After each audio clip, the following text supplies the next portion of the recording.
항상 기뻐할 수 있어요. 어제 인상 썼던 사람들이 전부 다 무슨 게임이에요? 좀비 게임이라나. 하여튼 행복해지려면 유치해져야 돼요. 저 나이에 내일모레 31 애들이 수건에 이렇게 가리고 뭐 이렇게 이러고 이러면서 찾아다니는데 얼마나 막 웃으면서 막 하는지. 어른들이 왜 불행해지는 줄 아세요? 신앙생활이 언제부터 불행해지는 줄 아세요? 순전함을 잃어버리고 순수함. 모든 기쁨과 행복은 유치한 데 있습니다. 유치해지지 않으려고 뭔가 어른스러워지려고 흉내내려고 할 때 그때부터 불행이 오는 거예요. 우리 꿈틀교회 성도들은 유치해지시길 바랍니다. 평생 유치해지.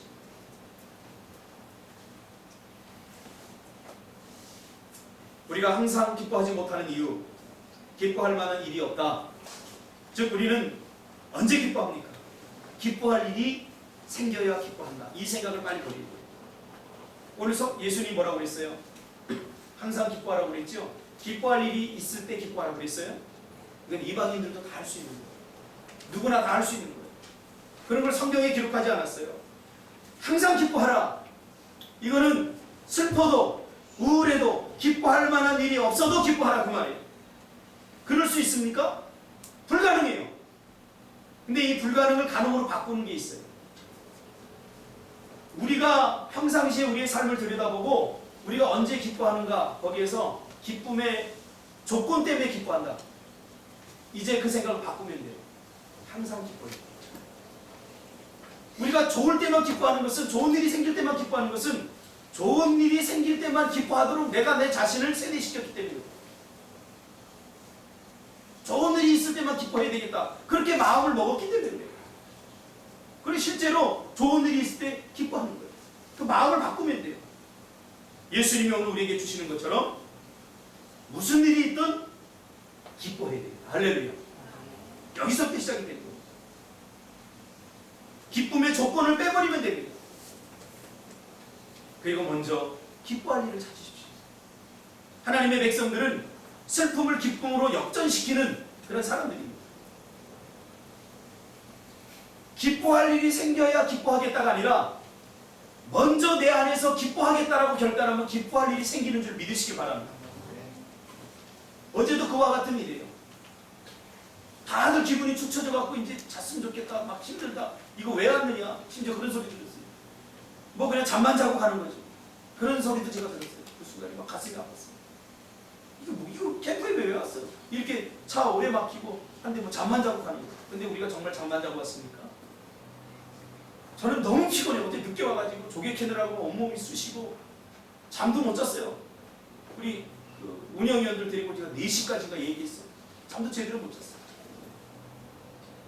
근데 막 지금 이 영적으로나 내 정신적으로 기분이 날아갈 것 같이 막 상쾌해요. 굉장히 기뻐요. 육신은 피곤해요. 잠만 자고 온 게 아니에요. 가서 합력하여 서로를 이루는 방법, 우리가 서로에 대한 친밀감, 또 대화도 나누고, 상당히 많은 일들이, 또 상당히 많은 시너지들이 어제 생겼어요.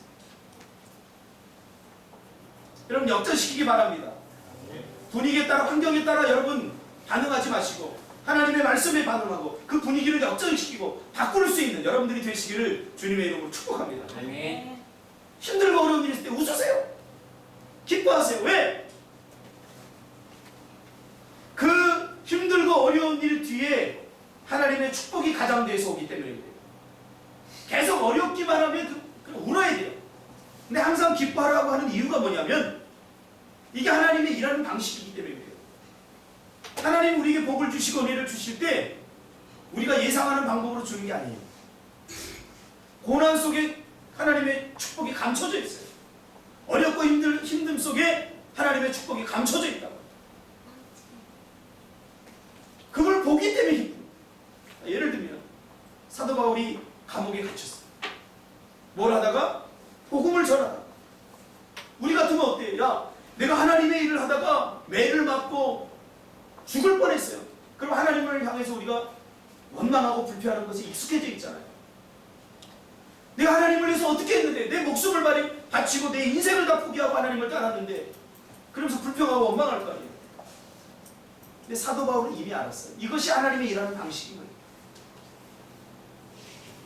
그래서 사단이 그를 어려운 환경 가운데, 감옥 가운데 집어넣지만, 우울하게 만들고 슬프게 만들었지만, 사도 바울은 그 사단이 만들어 놓은 분위기에 장구를 치고 북을 치지 않았다고. 그건 역전시켰어요. 어떻게 했어요? 찬양을 드렸을 거 아니겠어요? 할렐루야 찬양을 드렸다. 여러분, 사단이 기뻐하는 일에 동조하지 마세요.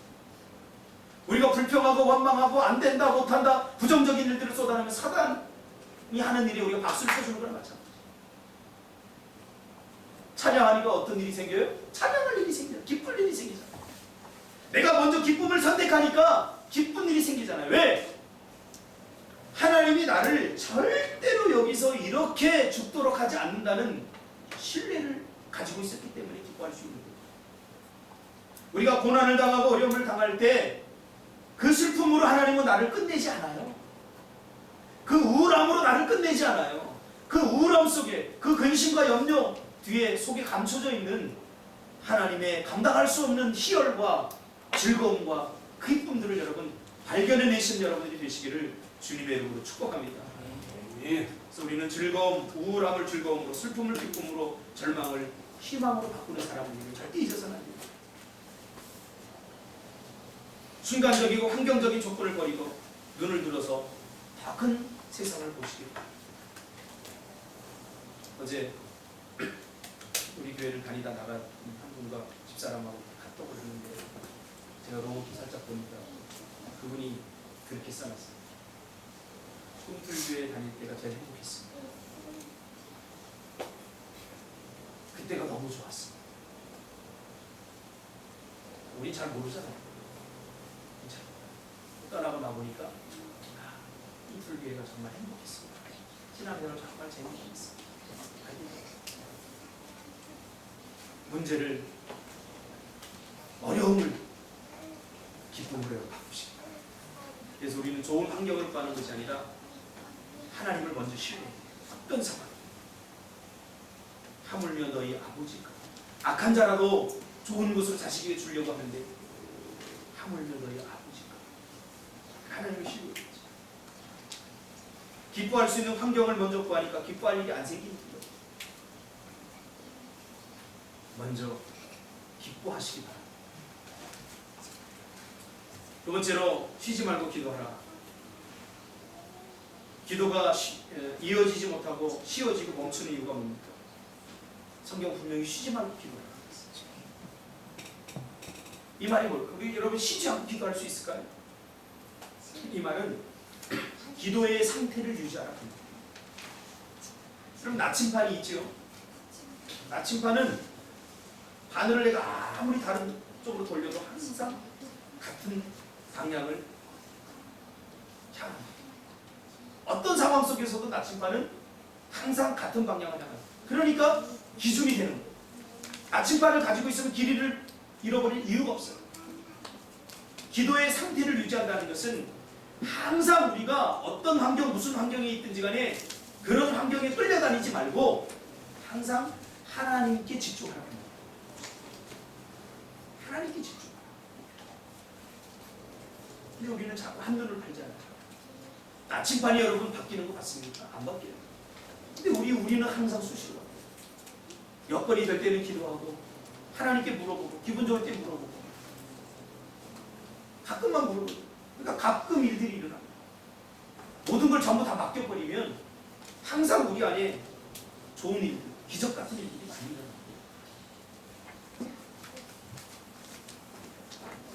그러므로 잘 하려고 노력하는 사람 반드시 잘 되는 게 있습니다. 그것이 믿음이에요. 저번 주에 제가 가왕 조용필의 그 일대기를 다룬 프로그램을 이렇게 봤는데 사람들마다 뭐라고 그러냐면 조용필은 한결같은 사람입니다. 조용필은 어디에 있든지 간에 노래만 생각합니다. 그가 옛날에 대마초를 펴서 감옥에 갔을 때도 그는 그 안에서 노래를 만듭니다. 술을 마실 때도 사람들을 만날 때도 항상 그 머릿속에 있는 것은 노래. 그가 실패해도 결혼에 실패해서 이혼했을 때도 그는 그 이혼에 대한 상처와 아픔보다도 그거를 노래로 어떻게 승화시킬까를 생각해요. 여러분의 마음속에 무슨 생각이 가득해 있습니까? 여러분 기도의 상태를 항상 유지하시길 바랍니다. 하나님께 집중하시길 바랍니다. 이런 상태가 바로 쉬지 말고 기도하라는 거예요. 내가 필요하고 내가 원할 때만 기도하지 마시고 무슨 일이든지 어떤 일이든지 항상 하나님께 집중하고 내 삶 속에서 일어나는 일들이 하나님께서 어떻게 생각하실까? 어떻게 결정하는 것 좋을까? 항상 하나님께 집중하고 마지막 세 번째로 범사에 감사하고 있습니다. 범사에 감사하지 못하는 이유도 마찬가지입니다. 우리의 감사는 너무 조건적이고 상황적이고 환경적인 감사에 익숙해져 있고 감사할 일이 생겨야 감사하려고 하기 때문에 마찬가지로 이 감사도 감사를 먼저 하면 감사할 일이 뒤따라옵니다.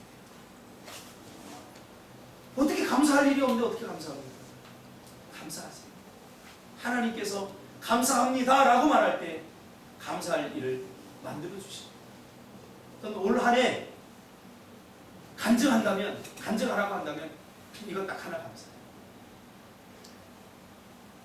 올 한 해 시작하면서부터 감사할 수 있는 상황이 아니었어요. 여러분들 아시다시피 전혀 감사할 수 없는 상황에서 제가 시작했습니다. 근데 하나님께서 제 마음에 강력하게 역사하시는 말씀이 뭐냐면 그래도 감사하라 했어요. 그리 아니하실지라도 감사하라고 했어요. 제가 오기로다가 하나님 그걸 감사하겠습니다. 감사하기 시작했어요. 감사하기 시작했어요. 이게 놀라운 일이 일어났어요. 내가 먼저 감사하기 시작하니까 불평이 싹 사라졌더라고요. 그러면서 내 삶 속에 감사할 일이 계속해서 일어나요. 아주 놀라워요. 예전에는 감사할 일이 딱 생기면 그때 감사했어요. 하나님 정말 감사합니다. 그랬더니 감사가 뜨문뜨문 감사거리가 생겼어요. 그러나 먼저 어떤 일이 있든 내가 감사합니다 이렇게 시작했더니 인생 자체가 삶 자체가 계속 감사가 돼요. 집사람하고 요새 계속 하는 얘기가 참 신기하다고요. 신기할 거 하나 없습니다. 하나님의 말씀의 원칙을 따르면 그대로 되어집니다.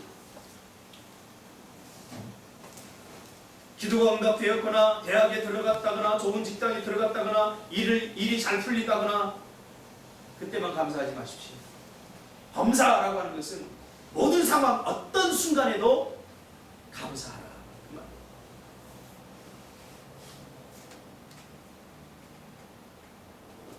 왜 감사해야 됩니까? 범사. 우리 삶 가운데 일어나는 모든 일들이 다 하나님의 손이 있기 때문에 내 마음에 들지 않는 일들이 우리 삶 가운데 일어나도 그거 하나님의 손에 있어요. 하나님의 어떤 의도가 있기 때문에 분명한 것은 하나님께서 나를 망하게 하려고 그렇게 하지 않는다.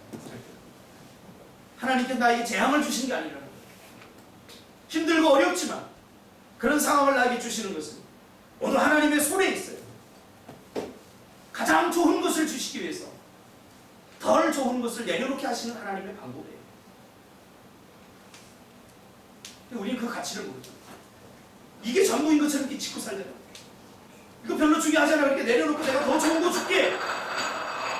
그런데 이거 안 내려놓고 고집세가지고 안 내려놓고 하나님께서 고난이나 채찍을 통해 내려놓게 하십니다. 애를 키우다 보면 종종 그런 걸 발견하게 됩니다. 처음에 애들이 이 돈의 개념을 어디서 시작하냐면 동전에서 시작. 100원짜리, 500원짜리 100원짜리보다 500원짜리도 더 좋아해요. 그 이유는 돈의 가치를 알기 때문이 아니라 500원짜리가 100원짜리보다 크기 때문이에요. 근데 500원짜리 하나 치고는 돈을 주면요, 만원짜리를 주면 만원짜리 치고 버리거든요. 돈의 가치를. 500원짜리도 살 수 있는 한계가 있어요. 근데 그게 전부인 것처럼 지어요. 그럼 어떻게 합니까? 엉덩이를 한 대 때려서 500원짜리를 빼앗고 여기 만원짜리를 집어줘야죠. 쉽게 말하면 이게 하나님의 방법이에요. 그러니까 우리 안에서 일어나는 모든 범사가 다 하나님의 손에 달려있어요. 그래서 하나님께서 우리에게 가장 좋은 것, 가장 필요한 것을 주시기 위한 하나의 과정이에요. 그러니까 범사가 감사할 수밖에 없는 거죠. 내 눈에는 안 되는 것처럼 보여도 결국 그 일이 안 될 것 같은 일들이 나를 유익하게 만들고, 그때 당시에는 내가 힘들고 어려웠지만 결국은 나를 하나님께서 만들어가는 과정이 시작해요. 여기에 대한 확신이 있어요. 요한복음 11장에 보면 나사로가 죽습니다. 죽는 사건이 나옵니다. 나사로가 죽기 전에 마리아와 마르다 형제가 예수님께 요청했어요. 몇 번이나. 예수님, 우리 나사로가 죽어요. 우리 형제가 죽어요 지금. 그러니 빨리 와서 좀 고쳐주세요. 몇 번이나 요청했는데 그때마다 예수님은 느긋하게 자기 할 일 다 하면서 빈둥빈둥하면서 가지 않았어요. 근데 나사로가 죽어버렸어요. 그러니까 이 두 자매가 얼마나 절망했는지. 예수님을 기대했는데 자기의 기대대로 되지 않으니까 그 기대가 실망과 좌절로 바뀐 거예요. 우리도 그렇잖아요. 예수님에 대해 기대했다가 내가 원하는 기대대로 채워지지 않으니까 그 기대가, 그 희망이 절망과 불평과 원망으로 바뀌잖아요. 똑같아요. 근데 나사로가 죽어서 이제 희망이 없어서 무덤에다 갖다 집어넣고 나흘이 지났어요. 하루 이틀 사흘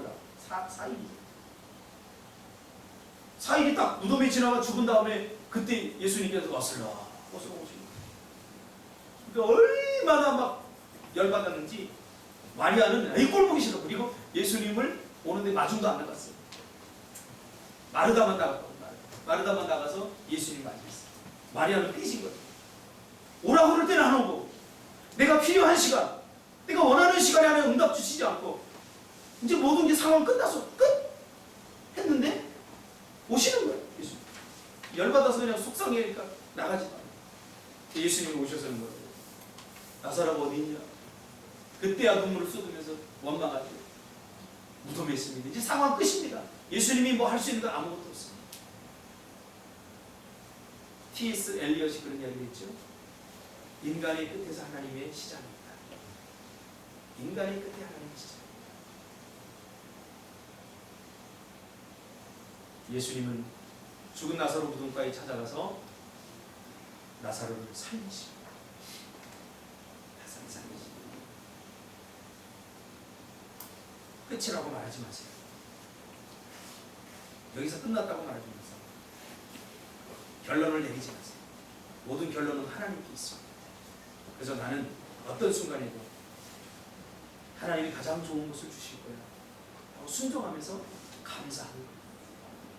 저는 그렇게 살려고 합니다. 어떤 순간에도 감사하는 적 감사하시기 바랍니다. 조건적인 감사를 버리시고 범사에 감사를 하시고 어떤 상황, 무슨 상황 기도하겠습니다.